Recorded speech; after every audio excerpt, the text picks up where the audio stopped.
This is hybrid working and being inclusive for the student leadership team, and I'm handing over to our hosts who are Gareth and Verity. Thank you.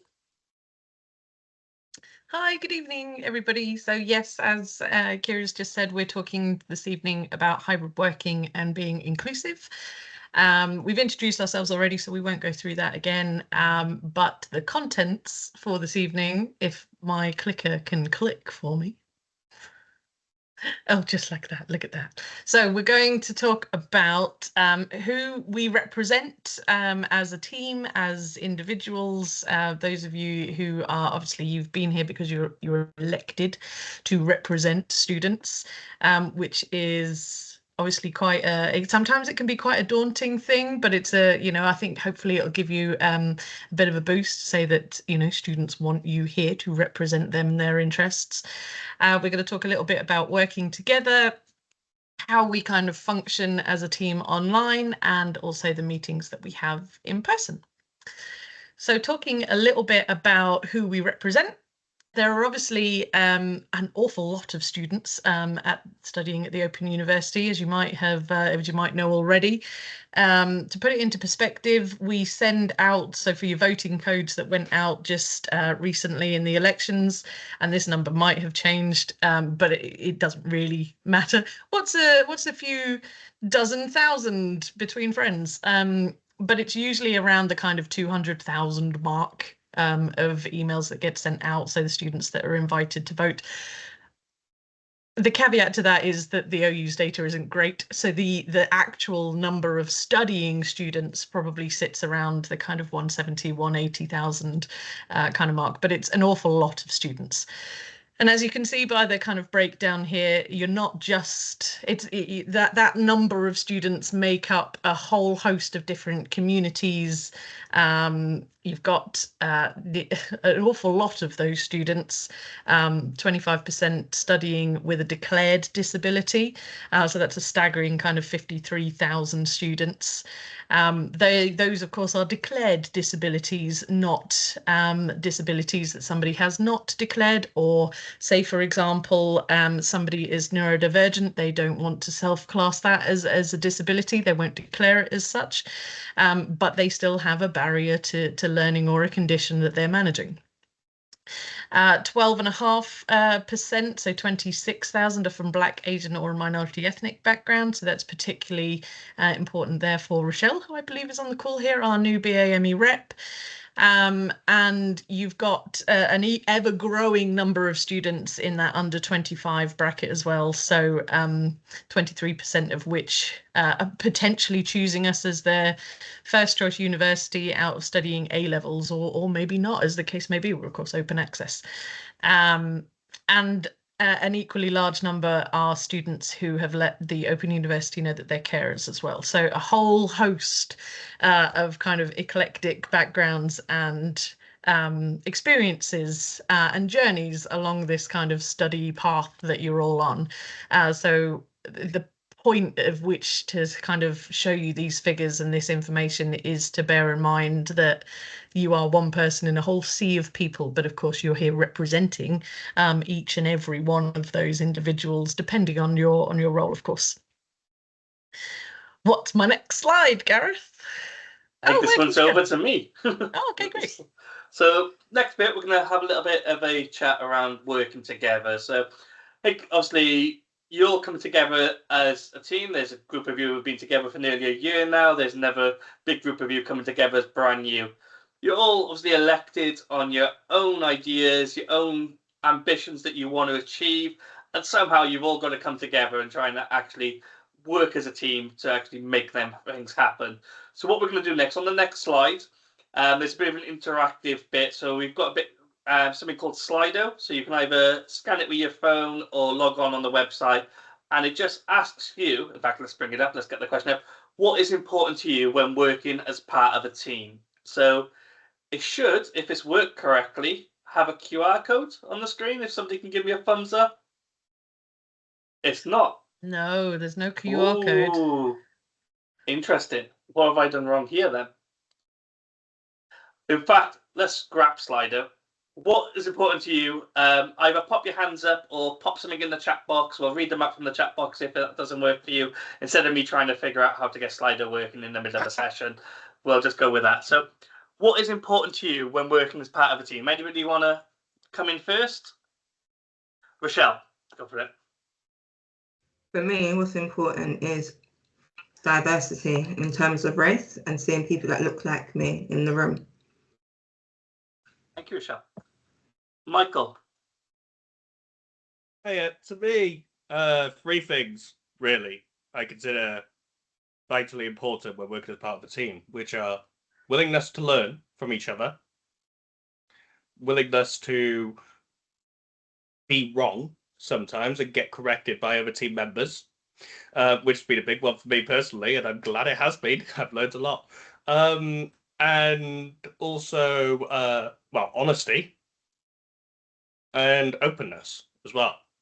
Yeah, not being afraid to share and, you know, keeping it to the knowledge that for myself, keeping it to the knowledge I have. Yeah, that's my bit. Thanks, Michael. Just before I come to Andrew, I'll quickly read a couple of the ones we've got in the chat box as well. So Sharon has got listening to and hearing each other. Victoria's got working in a friendly and inclusive environment. Lauren's got inclusion. Loz has got together, everyone achieves more. Jack has mentioned friendliness and a sense of humour. And Sharon has come in with equality, diversity, inclusion and accessibility. Andrew, over to you. For me, hello everyone. For me, is having a shared goal and a shared aim, and obviously working together to achieve that shared goal. Thank you. Thanks, Andrew. And Loz. Yeah, it's for me, it's just remembering that everyone has the right to have their own opinion and their own view. Yes, we may disagree with each other, but that doesn't necessarily mean that we're right and the other person's wrong, or vice versa. So it's just about, yeah, just being respectful and treat others how we want to be treated. Thanks, Loz. And I can see Jessica's added in the chat box of communication, inclusion, and respecting other views there. And Sharon said, we're all different, but we're one team. This is absolutely great stuff. What you've popped there, and it's really consistent to what was said probably this time last year when a similar session was going with a team that's happened. So what I'm going to bring up now, the next slide. So when this team started almost 12 months ago, they worked together on a team contract, and I'm sure Natalie's in the room will share the full team contract with you at some point. But you'll see that what is on the screen is almost represented with what you all said so far. So the first one was around we will communicate clearly and respectfully. And some of the more underpinning elements of this was around avoiding stigmatizing languages, using pronouns, learning from each other and understanding that text doesn't necessarily relate to how a person would speak in real life and how text can maybe come off a little bit different.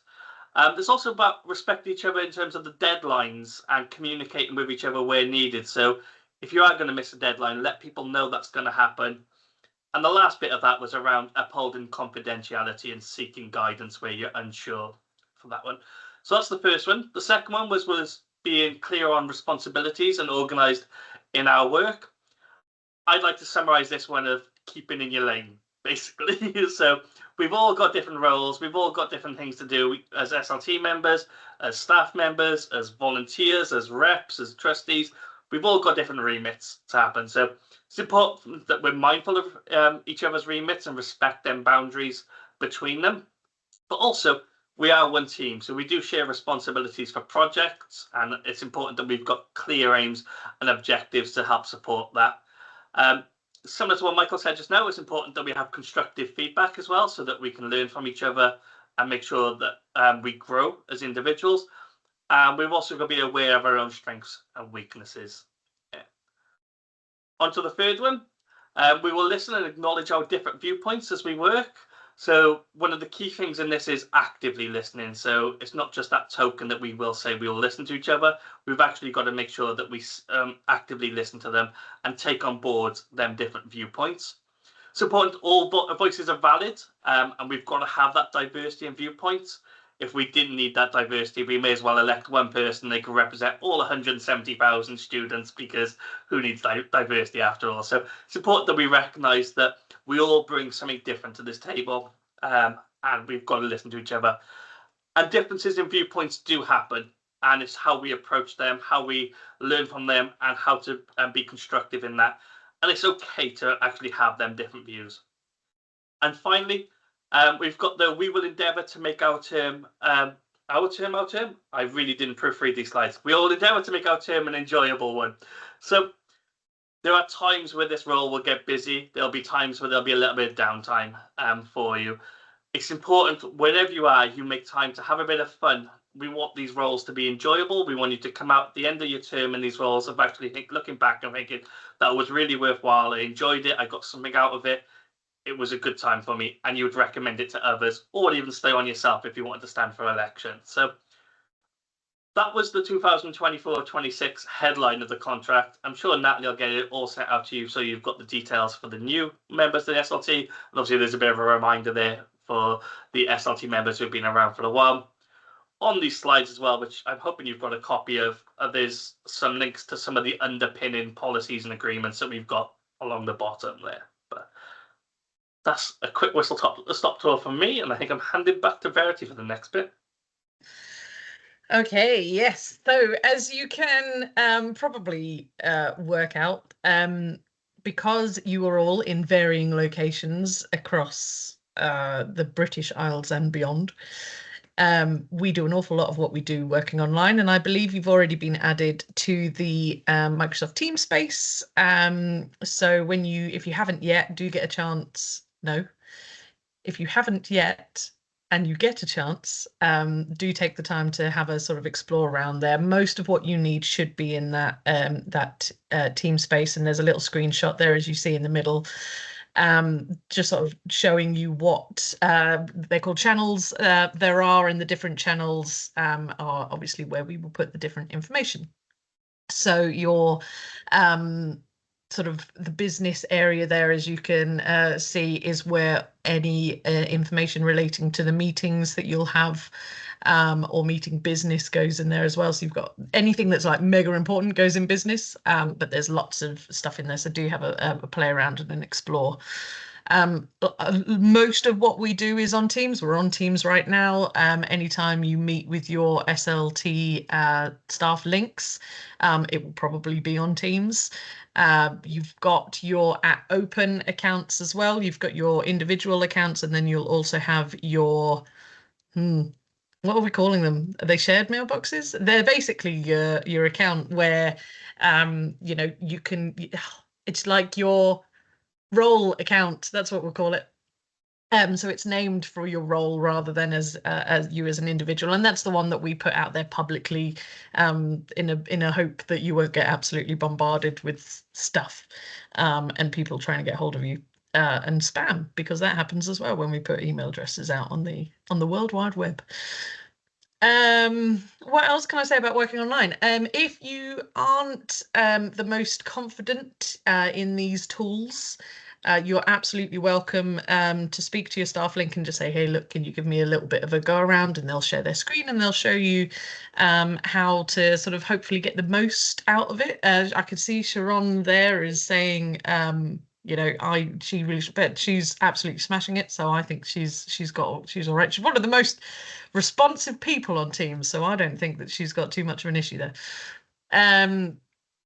But if there are a few of you that need to, then you know, those of us that are a little bit more familiar with Teams, it's got so many functions, so many of which you probably don't need to worry about.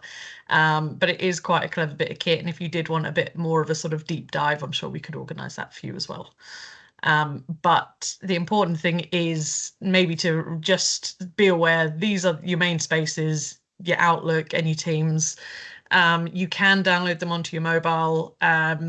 You can, you know, obviously set up notifications, or you can use them on a browser. But please do check them regularly, because that is where any and all information relating to your role will go. And I think I hand back over to Gareth. We're playing a bit of ping pong here. Yes, we are. Just so I can get a breather between the long stuff where I'm waffling on a little bit. So Verity's covered obviously working online. I'm going to just cover a couple of slides on working in person. Now, the first bit we'll look at is your SLT meeting. So as you probably know, there's 4 times, you meet as a group officially 4 times per year.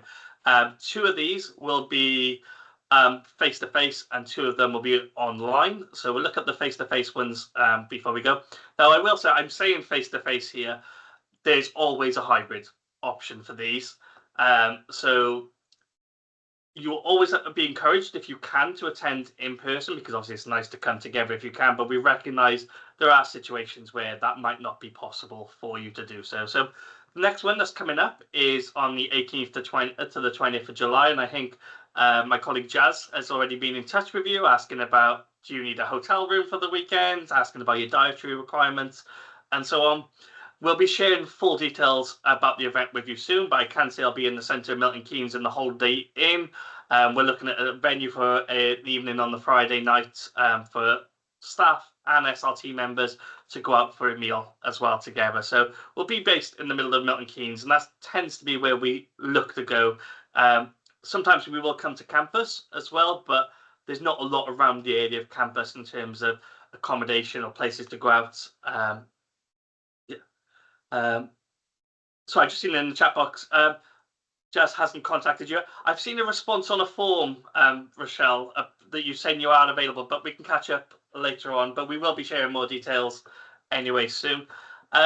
Just to talk about meetings in general. So they are, like I said, they are in person. We do book the hotels for you and pay for you, and we will cover your travel expenses for you to come down. Now, for the travel expenses, you have the option. You can either in advance, ahead of the meeting, request in advance, so that you can get a little bit of upfront money so you can make that booking. And we normally ask you do that 2 to 3 weeks ahead of the meeting to allow us to process that request and actually make that payment to you. But you can do it even further in advance, normally 6 to 8 weeks ahead of it. Alternatively, you can pay it out of pocket if you're able to do so, and then just claim it back afterwards as an expense. So we do offer both options for you there. There is no difference to like whether we prefer you to do it one way or the other. If you need the advance, the option is there for you. Make sure that you keep any receipts that you have. So if you book a train ticket, if you've got a coach, if you've got whatever you need to, make sure you get receipts. And that's whether you claim the advance or claim as an expense, because we need to make sure that we cover everything that's outlaid by OpenSU as part of our audit, because we're a charity. As I mentioned, we normally do then a Friday evening social. The bulk of the work is done on the Saturday, and very occasionally for face-to-face meetings, there might be a Sunday morning session as well. We do try to avoid these if possible. So we know that people want to get home, there are long weekends as they are, but sometimes if there's enough business that are happening, then we do need to go ahead and put something in on that Sunday morning. But we will let you know with plenty of time ahead of the thing. So I know Natalie's meeting with Jazz and Beth next week to actually figure out what that weekend looks like 7 weeks ahead of before that weekend takes place. The other type of in-person meetings you might have will be outside of the SLT meetings. Now, I will say most meetings do take place online, or there is an online option, but very rarely you might be invited to different face-to-face events. If you do get invited, whether by the Open University or as an OpenSU, I think the first thing I would say is ask who is covering your expenses and how you go about claiming them back. Because quite often, particularly with the Open University, they get really eager, let's bring students around, and don't realise that you're actually not based in Milton Keynes and you've got to travel to the event. So first things first is ask that question, is who will be covering your expenses. They won't be offended if you ask them. When they realise that you haven't actually been been based in Milton Keynes, they will then realise, okay, we need to actually look at this. Loz, I see you got your hand up. I'll come back to you in just a moment with a question at the end. I think the other thing is, remember, when you do attend anything in person, is you're representing OpenSU and your fellow students. So just make sure you are representing them positively and leave the right impression when you go to these events. And if you do ever need support, either reach out to your staff link. I know for the new members of the SLT, you might not have been assigned them yet. They will be coming soon. Or reach out to me or my team, Student Voice team. We are so used to chasing expenses from the OU for this type of thing. We're more than happy to go ahead and ask that question if you're uncomfortable doing so. If in doubt, please just ask us for it.